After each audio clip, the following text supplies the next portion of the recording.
که موږ وګورو د شپقدر تحصیل که کومې اهم مسلې دي نو هغه که حل شوي دي هغې کې د قومي وطن پارټۍ یو ډېر لوی لاس دی. ما ته یاد دي چې په 2002 کې چې موږ به مختلف کلو ته تلو او دا خبره به کېده چې یاره ګیس به موږ دلته کې راولو نو چا به پرې یقین نه کوو. بیا چې کله مشر کامیاب شو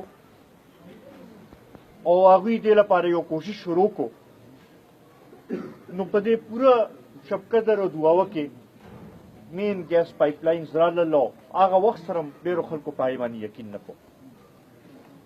بدقسمتۍ نه چې په 2007 کې چې کله حکومت ختم شو نو هغې نه پس ته دلته کې د عوامي نیشنل پارټۍ په صوبې کې حکومت راغی او په مرکز کې په هغوی په حکومت کې پیپلز پارټي په مرکز کې حکومت کې وه. د هغوی دواړو اتحاد هم و. مونږ خو دا ګڼله چې یاره یو خښته مونږ ایښې ده دا سلسله به دوی مخکې بوځي.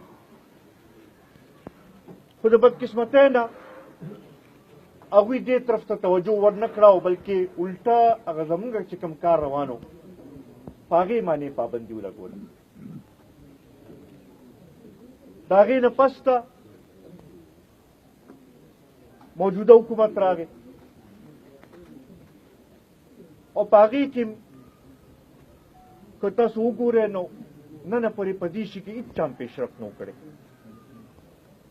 د تبدیلۍ په نوم باندې چې کومو خلکو ووټ اخیستی دی د هغوی کارکردګي خو اوس دا پاتې ده چې اوس د شپې په تیارې کې راځي او د نورو په کارونو باندې خپل بورډونه لګوي او دا خیال کوي چې دا خلک په موږ په دې خبرې باندې دوکه کړو.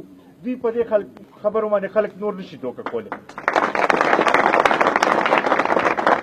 که مخکې دوی خبره کوله نو دوی ته چېرته موقع نه وه میلاو شوې او دوی په هر چا باندې تنقید کو.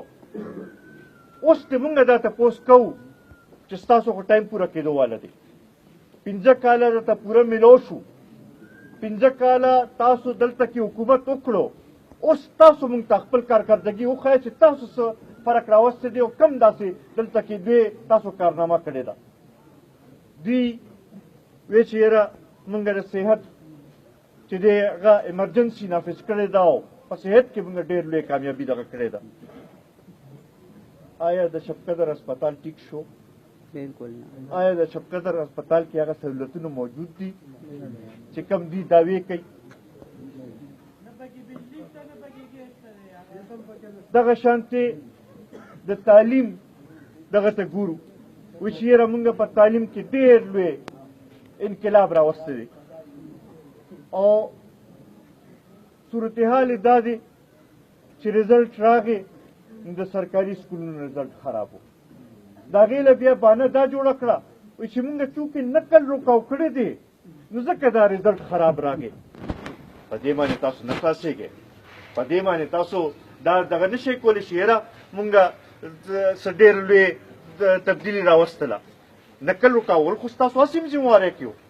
تاسو دا دغه وکړئ چې بی دا ماشومان فرق محسوس کړي په تعلیم کې څه فرق دغه راشي. مونږ خو اوسه پورې هغه څه داسې دغه ونه لیدل چې څه داسې واقعات شوي او څه داسې دغه شوي چې مونږ وایو چې ډېر لوی تبدیلي راله. حال دې ته راغلی دی چې هغه ایم پی ایګان صاحبانې چې هغوی اوسه پورې په دې پوه نه شو چې یاره مونږ څنګه به د خلکو مسایل حل کوو. هغوی اوس دې ته دغه شوي دي چې کله راځي و د پهلوان کلا په روډ باندې بورډ لګوي او کله راځي د اسم خان کلا روډ باندې بورډ لګوي. کله وایي چې یاره کم کارونه چې مونږ منظور کړي دي چې په دې باندې به مونږ بورډ لګو. بی ته که دومره خیرخواه د دې علاقې ته دومره د دې علاقې خدمت کول غواړې نو راپاسه څه نوی کار منظور کا چې څه کارکردګي دې قوم ته وکړه. څنګه به وایي زه به ټولو کې لومبنی کس یم چې ده کار کړي، زه به لومبنی کس یم چې زه به ورته وایم چې بھائی شاباش دا کار دې کړی دی. د هغه خو دا حل دی چې کله چې زه وزیر وم ما به ورپسې سوال جواب کو چې راشه د خپل هلکې لپاره څه وغواړه مانه، او هغې کې هم دته به ټایم نه میلاوېدو چې راشي چې تاسو ستاسو مسایل روړي او ستاسو دغه وکړي.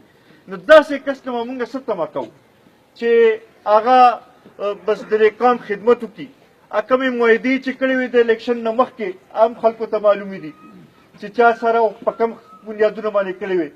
هغه یو کالج چې کوم د تېر حکومت نه منظور و، هغه دته دومره دغه ونه شو چې دې پکار چې په هغې باندې کار سټارټ شوی وي، پکار چې اوسه پورې هغه کالج کمپلیټ شوی وي، هغه اوسه پورې پته ونه لګېده چې هغه کوم ځای کله یو ورځې یو ځای ته وړي، کله دویمه ورځې دویم ځای ته وړي.